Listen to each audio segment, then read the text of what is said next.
Pride and Prejudice by Jane Austen. Recording by Elizabeth Bennet. Chapter 22. The Bennets were engaged to dine with the Lucases, and again, during the chief of the day, was Miss Lucas so kind as to listen to Mr. Collins. Elizabeth took an opportunity of thanking her. "It keeps him in good humour," said she, "and I am more obliged to you than I can express." Charlotte assured her friend of her satisfaction in being useful, and that it amply repaid her for the little sacrifice of her time. This was very amiable, but Charlotte's kindness extended farther than Elizabeth had any conception of. Its object was nothing else than to secure her from any return of Mr. Collins's addresses by engaging them towards herself. Such was Miss Lucas's scheme, and appearances were so favourable that when they parted at night she would have felt almost secure of success if he had not been to leave Hertfordshire so very soon. But here she did injustice to the fire and independence of his character, for it led him to escape out of Longbourn House the next morning with admirable slyness, and hasten to Lucas Lodge to throw himself at her feet. He was anxious to avoid the notice of his cousins, from a conviction that if they saw him depart they could not fail to conjecture his design, and he was not willing to have the attempt known till its success might be known likewise. For though feeling almost secure, and with reason, for Charlotte had been tolerably encouraging, he was comparatively diffident since the adventure of Wednesday. His reception, however, was of the most flattering kind. Miss Lucas perceived him from an upper window as he walked towards the house, and instantly set out to meet him accidentally in the lane. But little had she dared to hope that so much love and eloquence awaited her there. In as short a time as Mr. Collins's long speeches would allow, everything was settled between them to the satisfaction of both, and as they entered the house he earnestly entreated her to name the day that was to make him the happiest of men. And though such a solicitation must be waived for the present, the lady felt no inclination to trifle with his happiness. The stupidity with which he was favoured by nature must guard his courtship from any charm that could make a woman wish for its continuance, and Miss Lucas, who accepted him solely from the pure and disinterested desire of an establishment, cared not how soon that establishment were gained.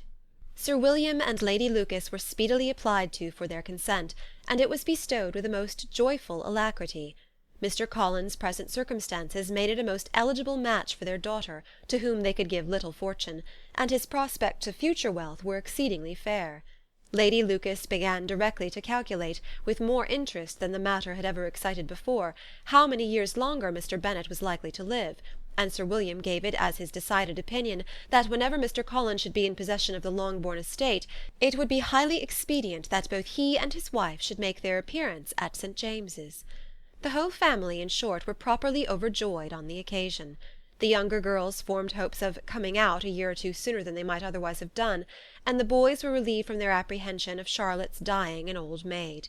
Charlotte herself was tolerably composed. She had gained her point, and had time to consider of it. Her reflections were in general satisfactory. Mr. Collins, to be sure, was neither sensible nor agreeable. His society was irksome, and his attachment to her must be imaginary. But still he would be her husband. Without thinking highly either of men or matrimony, marriage had always been her object. It was the only provision for well-educated young women of small fortune, and, however uncertain of giving happiness, must be their pleasantest preservative from want.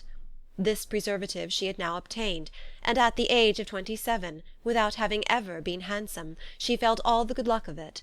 The least agreeable circumstance in the business was the surprise it must occasion to Elizabeth Bennet, whose friendship she valued beyond that of any other person. Elizabeth would wonder, and probably would blame her, and though her resolution was not to be shaken, her feelings must be hurt by such a disapprobation. She resolved to give her the information herself, and therefore charged Mr. Collins, when he returned to Longbourn to dinner, to drop no hint of what had passed before any of the family.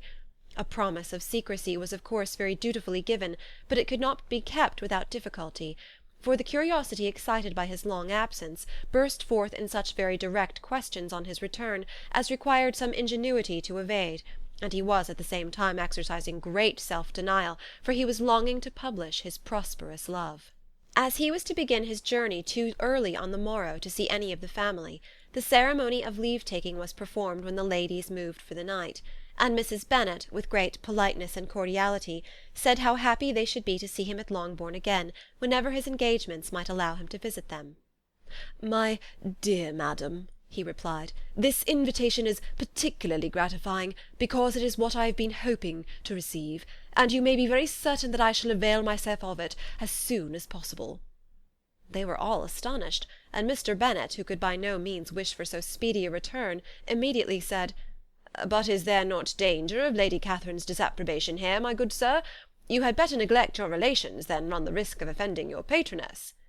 "My dear sir," replied Mr. Collins, "I am particularly obliged to you for this friendly caution, and you may depend upon my not taking so material a step without her ladyship's concurrence." "You cannot be too much upon your guard. Risk anything rather than her displeasure, and if you find it likely to be raised by your coming to us again, which I should think exceedingly probable, stay quietly at home, and be satisfied that we shall take no offence." "Believe me, my dear sir, my gratitude is warmly excited by such affectionate attention, and depend upon it, you will speedily receive from me a letter of thanks for this, and for every other mark of your regard during my stay in Hertfordshire. As for my fair cousins, though my absence may not be long enough to render it necessary, I shall now take the liberty of wishing them health and happiness, not excepting my cousin Elizabeth." With proper civilities the ladies then withdrew, all of them equally surprised that he meditated a quick return. Mrs. Bennet wished to understand by it that he thought of paying his addresses to one of her younger girls, and Mary might have been prevailed on to accept him. She rated his abilities much higher than any of the others. There was a solidity in his reflections which often struck her, and though by no means as clever as herself, she thought that if encouraged to read and improve himself by such an example as hers, he might become a very agreeable companion. But on the following morning every hope of this kind was done away. Miss Lucas called soon after breakfast, and in a private conference with Elizabeth related the event of the day before.